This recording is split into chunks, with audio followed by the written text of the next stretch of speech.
जैसा कि हम सबको पता है ना, पीएम किसान सम्मान निधि का जो पैसा है सभी किसानों के खातों में आ रहा है।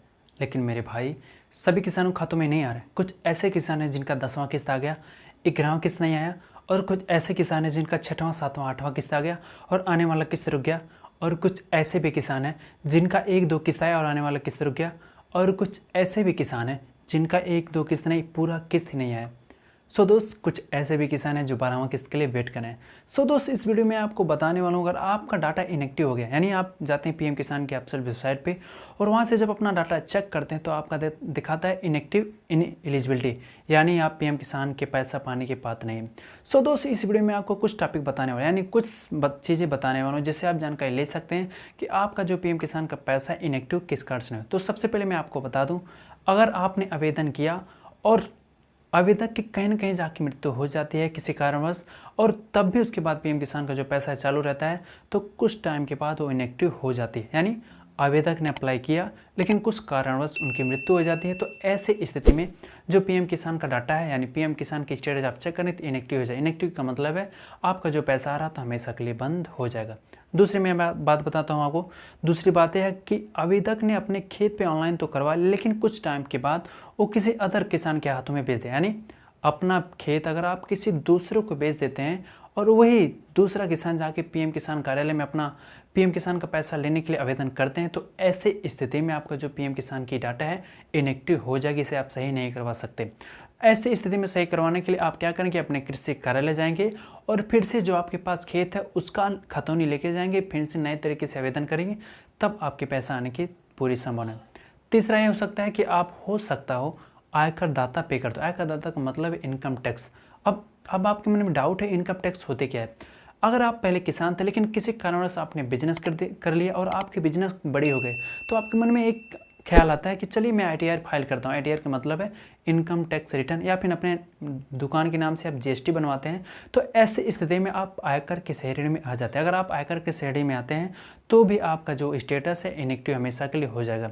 इसे आप सही नहीं करवा सकते अगर आपका आयकर दाता पे करते हैं, यानी आईटीआर या फिर जीएसटी फाइल रिटर्न करते हैं तो चौथी बात क्या हो सकती है, हो सकता है आप अयोग्य पाए गए हो। अयोग्य कब पाए जाते हैं, आपका तो पहले पैसा आ रहा था लेकिन लेखपाल द्वारा वेरीफाई करने पर आपके नाम से खेत है ही नहीं। ऐसे बहुत सारे किसान हैं जिनका पैसा अभी भी आ रहा है क्योंकि उनके नाम से अभी भी खेत नहीं, किसी कारण से ऑनलाइन आवेदन तो करवा चुके हैं फर्जी करवा के, लेकिन जब से केवाईसी चालू हुआ तब से उनका जो डाटा है इनएक्टिव होना शुरू हो गया। लेकिन अगर आपके पास नाम से खेत नहीं है, आपने पैसा ले रखा है, तो कहीं ना कहीं वो आपका हमेशा के लिए इनएक्टिव हो जाएगा। इसे भी आप सही नहीं करवा सकते। अगर आपको पैसा पाना है तो आप अगर आपके अपने नाम से खेत है तो जाके ऑनलाइन आवेदन करें या फिर कृषि कार्यालय जाके आवेदन करें, आपका पैसा आना शुरू हो जाएगा।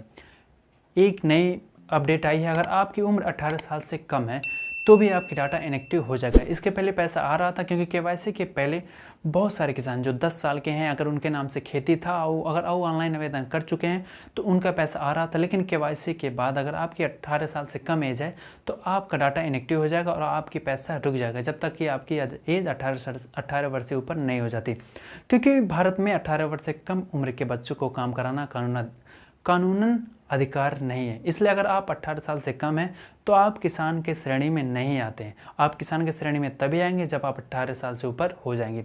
अगर आप 18 साल से कम उम्र के हैं तो आपकी जो पैसा है रुक जाएगी, लेकिन जब आप 18 साल से ऊपर हो जाएंगे तो आप जाके कृषि कार्यालय में जाके आप एप्लीकेशन दे सकते हैं कि सर मेरी एज 18 साल से ऊपर हो गई है, अब मैं पीएम किसान का पात्र यानी पीएम किसान का पैसा पाने के लिए एलिजिबल हूँ यानी पात्र हूँ, तो आपका जो पैसा 18 साल के बाद आना शुरू हो जाएगा। चौथी बात है, अगर आपने ई केवाईसी नहीं करवाया, क्योंकि गवर्नमेंट ने पहले 3-4 महीने पहले ही अलाउ कर दिया था कि अगर किसान ई केवाईसी नहीं करवाते हैं तो उनका जो पीएम किसान का पैसा है हमेशा के लिए रुक जाएगा। अगर आपने अभी तक ई केवाईसी नहीं करवाई है, हालांकि डेट बढ़ चुकी मतलब है कि डेट अब नहीं खत्म होने वाला, कभी भी जाके सीएससी सेंटर पे आप ई केवाईसी करवा सकते हैं। अगर आपने केवाईसी सीएससी सेंटर पे नहीं जाना चाहते हैं, अगर आपके आधार कार्ड पे मोबाइल नंबर रजिस्टर्ड है, तो आप घर बैठे पीएम किसान की ऑफिशियल वेबसाइट पे जाके सिर्फ मोबाइल नंबर के माध्यम से केवाईसी कर सकते हैं। हाँ, केवाईसी करते वक्त आपके आधार कार्ड पे मोबाइल नंबर रजिस्टर्ड होना अनिवार्य है। अगर आपका आधार कार्ड रजिस्टर्ड नहीं है तो आप कहीं ना कहीं अपना आधार कार्ड पर नंबर लगवा लें या फिर किसी सीएससी सेंटर के माध्यम से फिंगरप्रिंट के द्वारा आप केवाईसी जाके करवा सकते हैं। चौथा लास्ट एक आखिरी ऑप्शन है कि अगर आपने जब आपके गांव में केवाईसी हो रही थी, यानी लेखपाल द्वारा फिजिकल डॉक्यूमेंट इकट्ठा कर रहे थे, तो हो सकता है आपने उसमें खतौनी, बैंक पासबुक, आधार कार्ड सबमिट नहीं किए। अब आपके मन में डाउट है, हमने केवाईसी करवा चुके हैं तो क्या लेखपाल को सबमिट करना। सो दोस्त मैं आपको बता दूं, ये केवाईसी आपके ऑनलाइन माध्यम थी, ऑनलाइन गवर्नमेंट के पास डाटा गई, लेकिन गवर्नमेंट दूसरा तरीका ये भी निकाली है कि ऑनलाइन नहीं, एक ऑफलाइन भी तरीका होना चाहिए। ऑफलाइन तरीका लेखपाल के माध्यम से हुई। लेखपाल आपके गांव में आते हैं और आपसे खतौनी, बैंक पासबुक और आधार कार्ड मांगते हैं। अगर आपने वो सबमिट नहीं किया तो कहीं ना कहीं आप लेखपाल से संपर्क करके अपना डाटा जाके सबमिट कर लें। अगर आप ऐसा नहीं करते हैं तो हो सकता है, कंफर्म नहीं है, हो सकता है आपके डाटा इनएक्टिव हो जाए और आपका जो भविष्य में आने वाला पैसा हमेशा के लिए रुक जाए। इसलिए अगर आपके मन में डाउट है कि हमने ऑनलाइन आवेदन कर चुके हैं, ऑनलाइन केवाईसी कर चुके हैं, तो फिजिकल कार्ड यानी फिजिकल डॉक्यूमेंट सबमिट करने की आवश्यकता नहीं है, तो ऐसा नहीं है दोस्त। आपको दोनों कार्य करना अनिवार्य है। अगर आप ऐसा नहीं करते हैं तो आपके पैसा हमेशा के लिए रुक जाएगा। तो आई होप हमने आपको जो भी जानकारी दी है शायद अच्छी लगी हो। अगर जानकारी अच्छी तो प्लीज़ वीडियो को लाइक करेगा और साथ साथ चैनल को सब्सक्राइब करेगा और अपने दोस्तों में शेयर करना भूलेगा। हाँ, अगर आपको कोई डाउट तो कमेंट सेक्शन में जरूर बताएं।